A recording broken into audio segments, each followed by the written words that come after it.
Look, let's be real here and let's have a transparent conversation. I know many of us struggle with budgeting, and many times we wonder what those challenges are and why it's so hard for us to stay on track without budgeting.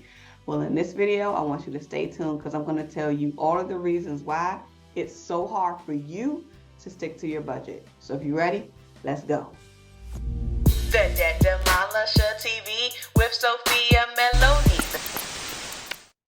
Hi everyone, it's Sophia Melanie, the Debt Demolisher, here to bring you the tools, tips, and tricks to help you manage your financial baggage the right way. In today's episode, we're going to be talking about the dreading B word. Yes, the B word budget that many of us may not like, but may not really understand how important it is to our financial skill set and the skill set that we must embody in order to help us get to that level of financial freedom and that financial independence of where we would like to be.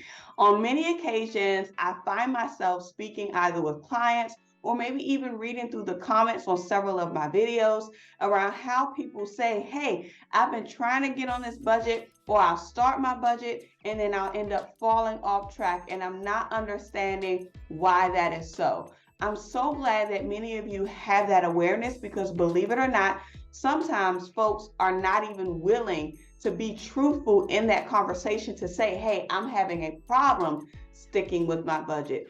Most times people will just avoid it, table it, and continue to revert back to those behaviors that they were doing before, which might have gotten them into the financial predicament that they are in and that they are wanting to get out of. So what we're going to talk about today is how to identify, number one, if you're having budgeting struggles, and what are some ways in which you could change your vibration, change your energy, change the way you view your budgets and your progress towards them.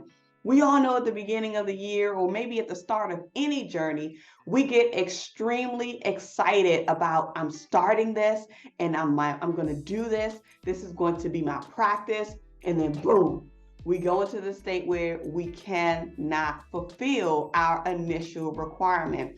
Why? Because we may end up losing momentum, we may end up losing steam, and to be quite honest, we just may get flat out tired of doing it.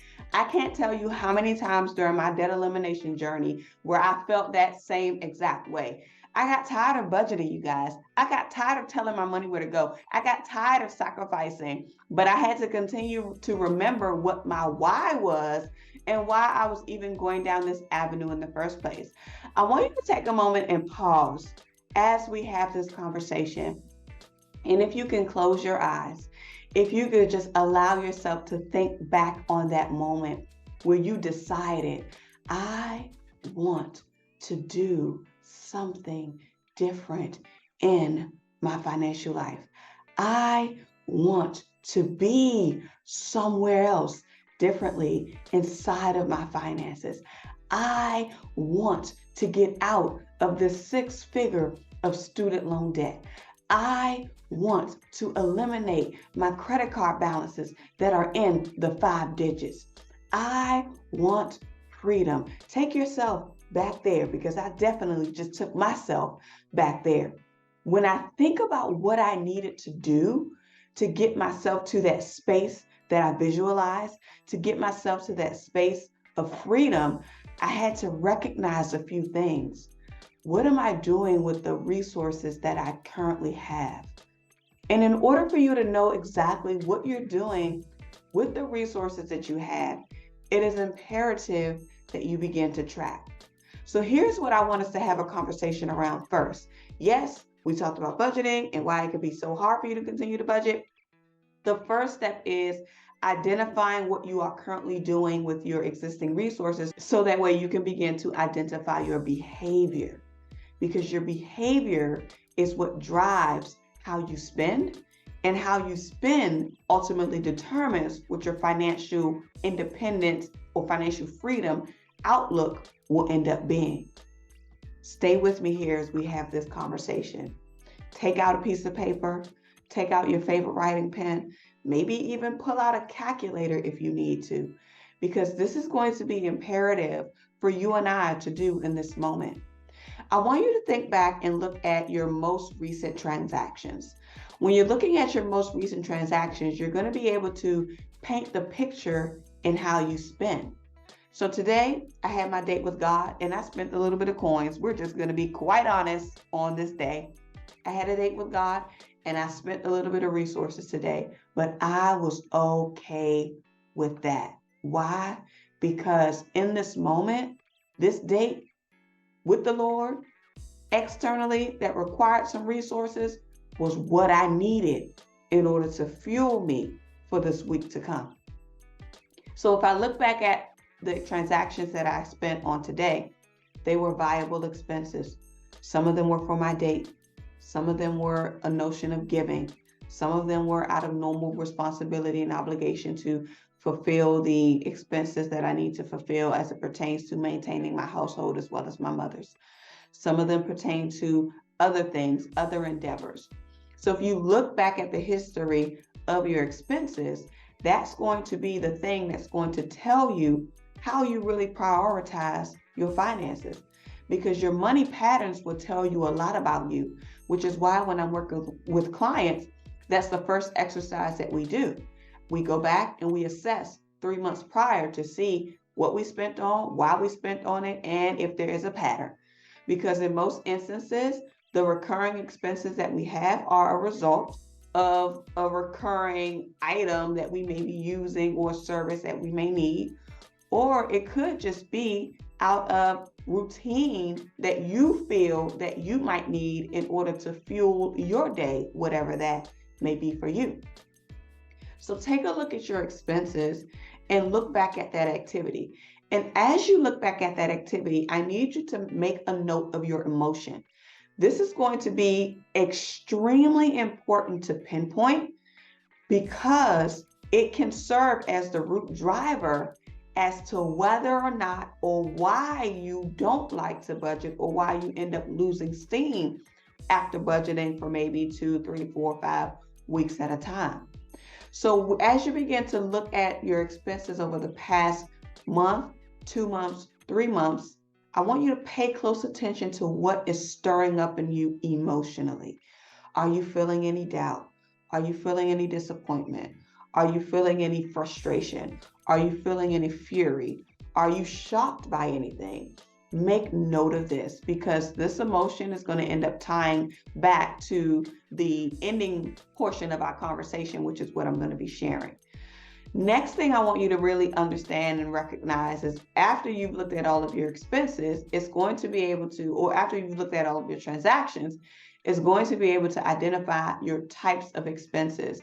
And your budgeting process consists of you outlining what your expenses are in addition to the types of resources that you have coming in. So as you look at your transactions, you're going to be able to see what you're spending. You're going to be able to see what is a recurring expense or what is a non-recurring expense, what is a necessary expense versus a non-essential expense. And then you're also going to be able to look at the types of resources and the income that's coming into your bucket. As you take your transactions and you place them in the income section and you place them in the expense section, you will then begin to subtract the two to see what the offset is. More than likely, your bank balance will be able to tell you that, because if you're not in the negative, then you know that you have additional resources to cover your expenses. But if you are in the negative, then that means that you are spending more than what you have. And this is something that you want to also pay attention to see what emotions are coming up around how you view what you receive in terms of income versus what you have to expend.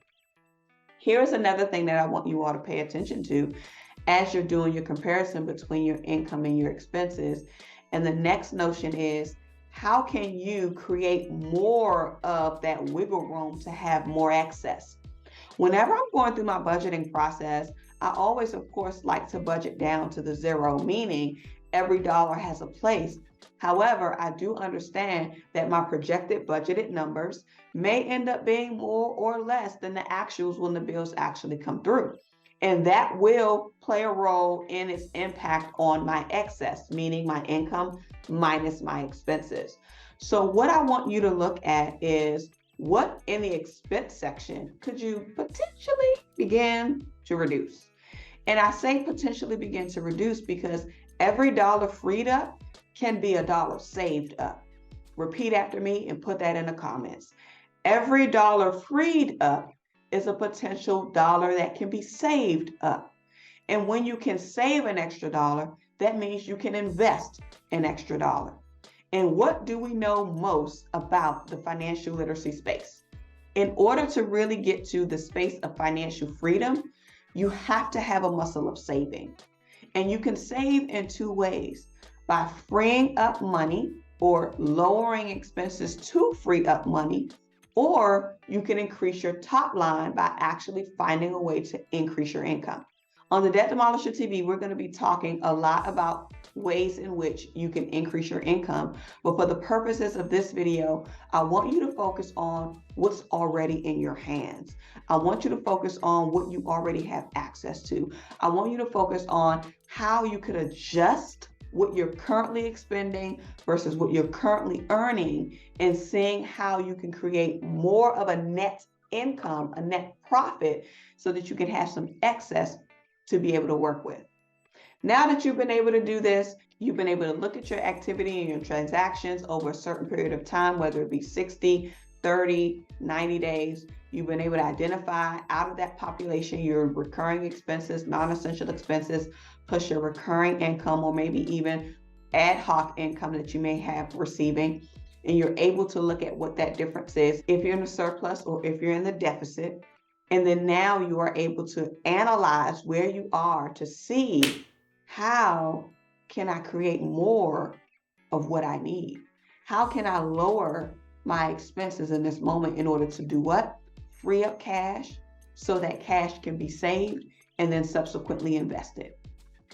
So when you're looking at why you struggle with budgeting, it could be the way that you view it. So when I asked you in the beginning to pay attention to what feelings are coming up for you as you're looking through your expenses, as you're looking through your items, it's essential to tap into when you see that surplus, when you are able to find the surplus, how that now makes you feel, how that shows up for you, how that is sparking an energy for me. So you can reframe the way you look at your budgeting process as your way to now find the money.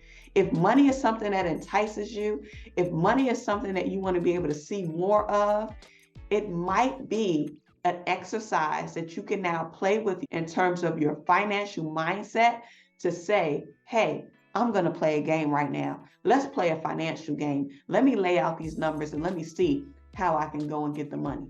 Let me see how I can create a further increase, a further surplus between what I'm spending versus what I'm getting in. So this is going to be part one of our conversations. I want you to come back as we continue our conversations around these struggles and ways to work through them, and more importantly, how to earn more money, because I know that's what a lot of you guys want to be able to know. But I want you guys to really do this portion of your work because it will set the foundation for you to be able to manage the millions that's coming to you. Remember, your financial prosperity awaits you, and so does your financial sanity. You already know what I'm going to tell you to do, and that is what? Get to work. Don't forget to like, comment, subscribe. Until next time. All right. Bye. The Debt Demolisher TV with Sophia Melody.